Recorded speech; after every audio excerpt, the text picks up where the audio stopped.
সৰকাৰ intention ভাল নহয়। তেখেতসকলে যদি ভাবে বাৰে বাৰে আমাকে টুপি পিন্ধায়, বাৰে বাৰে আমাক মানে আমাৰ লগত বিশ্বাসঘাতকতাই হয়, তেতিয়াহ'লেতো আৰু ডেম'ক্ৰেটিক কাণ্ট্ৰিত এটা ডেম'ক্ৰেটিক যিকোনো চিটুৱেশ্যন উদ্ভৱ হ'ব পাৰে, এইটোতো নুই কৰিব নোৱাৰে আপুনি। বিধানসভাৰ শেষৰ দিন শেষৰ মিনিটত এইটো প্ৰতিবেদনটো দাখিল কৰি চৰকাৰে পলাল, বিধানসভাৰ পৰা ওলাই গ'ল।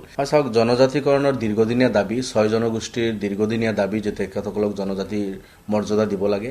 এতিয়াতো কিছু বছৰৰ পৰা কলিতা জনগোষ্ঠীও আন্দোলন কৰি আছে, তেখেতসকলেও জনজাতিৰ মৰ্যাদা বিচাৰি আছে। তো আপুনি যদি 6 জনগোষ্ঠীৰ লগত কলিতা জনগোষ্ঠীও লৈ লয়, 7 জনগোষ্ঠীয়ে হ'ব।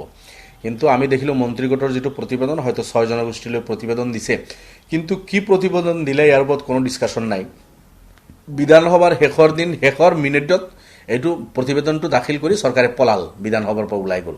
আমি বিৰোধী বিচাৰিলোঁ যে প্ৰতিবেদনটোৰ ওপৰত ডিছকাশ্যন হওক, আপোনালোকে প্ৰতিবেদনত কি আনিছে, এক্সিষ্টিং জনজাতিখিনিৰ যাতে লোকচান নহয়, সেইসকলৰ যিবিলাক ৰাইটছ আছে সেইবিলাক প্ৰিজাৰ্ভ আছে না নাই, নতুন জনগোষ্ঠীখিনিক আপোনালোকে জনগোষ্ঠী সঁচাকৈ দিব বিচাৰিছে নে এনেই এটা প্ৰতিবেদন দিলে, এই ধৰণৰ কথা বাৰ্তাৰ কিন্তু আলোচনা কৰাৰ থল আছিল।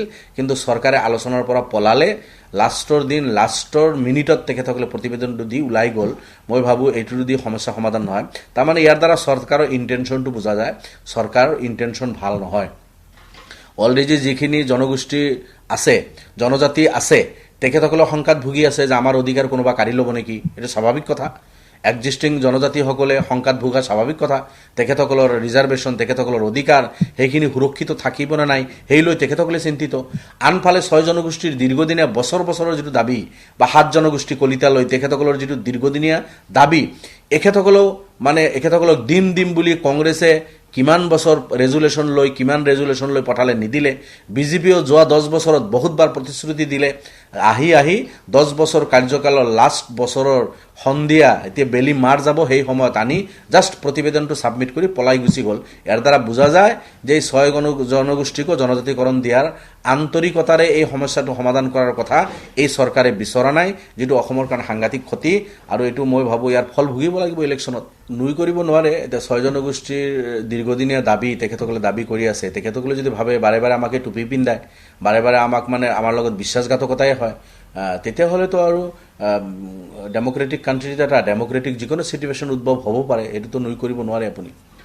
তাৰ কাৰণে চৰকাৰে প্ৰস্তুত থাকিব লাগিব। চাওক, চাহ জনগোষ্ঠীক যিটো ভূমি চিলিং কৰি তেখেতসকলক মাটি দিয়াৰ এটা বিল আনিলে, এইটোক আমি ৱেলকাম জনাইছোঁ। কিন্তু মই পিছত যিটো ষ্টাডি কৰি দেখিলোঁ, এই চাহ জনগোষ্ঠীকতো 150 বছৰ ঠগাই আহিছে চব চৰকাৰ, কংগ্ৰেছ, AGP, BJP চব ঠগাইছে। এতিয়া BJP দিম বুলি কৈও এইসকলক ঠগালে। কেনেকৈ ঠগালে? 3.5 লাখ পৰিয়াল, মাটি হ'ল 2,12,000 বা 2,22,000 নে 18,000 বিঘা, 2,18,000 বিঘা। আপুনি যেতিয়া মাটি লৈছে তেতিয়া আৰু অলপ বেছিকৈ কিয় নল'লে? 3.5 লাখ পৰিয়াল যেতিয়া আছে, 3.5 লাখ বিঘা ল'ব পাৰিলেহেঁতেন, 7 লাখ বিঘা ল'ব পাৰিলেহেঁতেন।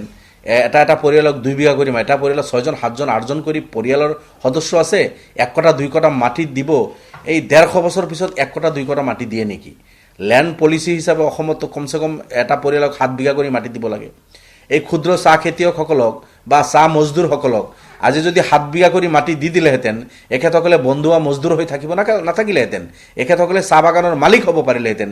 এই 7 বিঘা মাটিৰ 6 বিঘাত নিজে ক্ষুদ্ৰ চাহ খেতি কৰি এখেতসকলে লেবাৰ হৈ থাকিব নলগা নহ'লহেঁতেন, এখেতসকলে ওলাই আহি কালি বা সৰু বাগানৰ মালিক হ'লহেঁতেন।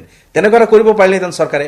কিন্তু বাগানৰ এই MLA মন্ত্ৰীকেইটা নাজানো, 1 কটা মাটি পাই সন্তুষ্ট। আমি এইটো মই দেখিছোঁ, দিছে ঠিকে আছে, কিন্তু কি দিলে? 1 কটা 2 কটা মাটিটো মাটি নেকি? 1 নম্বৰ কথা।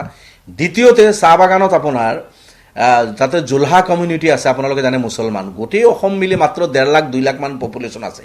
চাহ বাগানী ভাইসকলৰ যদি 60 লাখ 70 লাখ পপুলেশ্যন আছে, তাৰ মাজত 1.5-2 লাখ মুছলিম কমিউনিটি, যিসকল জোলহা বুলি কয়, আনচাৰী বুলি কওঁ আমি। আৰু এই তাহানিতে ব্ৰিটিছে যেতিয়া আনিলে, ঝাৰখণ্ড, উৰিষ্যা, বিহাৰৰ পৰা যেতিয়া বাগানী ভাইসকলক আনি ইয়াতে বহাইছিল, একে সময়তেই এইসকল মুছলমানো সেইসকলৰ লগত আহিছিল। আহি সেই বাগানত আছে, তেখেতসকলে পাত ছিঙে। আজি যিসকল আছে, এখেতসকলৰ মা দেউতা পাত ছিঙি মৰি গ'ল, এখেতসকলৰ ককা দেউতা একে কাম কৰিছে, সেই লাইনত আছে, লাইনৰ ঘৰতে আছে। কিন্তু এই জোলহা মানুহখিনি, আনচাৰী মানুহখিনিক মাটি দিয়াৰ কোনো কথা এই এক্টৰ ভিতৰত বিলত কোৱা নাই। আমি দাবী কৰাৰ পিছতো মুখ্যমন্ত্ৰী মানি নল'লে। কিমান সাম্প্ৰদায়িক মুখ্যমন্ত্ৰীৰ মনোভাৱ! 50 লাখটো জনগোষ্ঠী, কিন্তু এই চাহ বাগানৰ 14-15 লাখ যিখিনি লেবাৰ আছে, 15 লাখ লেবাৰৰ ভিতৰত 1.5 লাখ মাত্ৰ মুছলমান লেবাৰ আছে, সেইখিনিক মাটি নিদি বাকীখিনিক মাটি দিব। এই সাম্প্ৰদায়িক মনোভাৱ এইটোক মানে কণ্ডেম কৰিছোঁ, মুখ্যমন্ত্ৰীক আহ্বান জনাইছোঁ এইবিলাক পৰিহাৰ কৰি বাগানৰ লাইনত থকা সেই আনচাৰী বা জোলহা মুছলমান কমিউনিটিৰ একফালে আপুনি কৈ থাকে গৰিয়া মৰিয়া দেশী জোলহা, এইসকলক খিলঞ্জীয়া বুলি আপুনি কয়, আনফালে আজি জোলহা গৰিয়া মৰিয়া দেশী জোলহা আনচাৰী বাগানৰ এই খিলঞ্জীয়া বুলি আপুনি কোৱাৰ পিছতো এক কটা মাটি দিয়াৰ আপোনাৰ মন নাইনে মুখ্যমন্ত্ৰী? গতিকে এই সব কাম মুখ্যমন্ত্ৰী কৰিছে। তো যিয়ে নহওক তথাপি বাগানৰ এইসকলক অলপ মাটি দিয়াৰ সিদ্ধান্ত লৈছে। দুৰ্ভাগ্য, এই চৰকাৰে মুছলমানক মাটি দিয়া নাই, চৰ অঞ্চলৰ মাটি দিয়া নাই, ভূমিহীন মুছলমানক মাটি নিদি প্ৰত্যেক মাহতে উচ্ছেদ কৰি আছে। যোৱাকালিও দেখিছে ৰহাৰ কামপুৰ এলেকাত তাতে উচ্ছেদ কৰিছে, ইয়াৰ আগতো ডবকাত উচ্ছেদ কৰিছে, গোৱালপাৰ আশুডুবিত উচ্ছেদ কৰিছে, হাছিলা বিলত উচ্ছেদ কৰিছে, আপোনাৰ গৰুখুটিত কৰিছে, সোণাপুৰত কৰিছে, চাপৰত কৰিছে। একফালৰ পৰা মুছলমানক উচ্ছেদ কৰি আছে আৰু আনফালে অন্য জনগোষ্ঠীক মাটি দি আছে।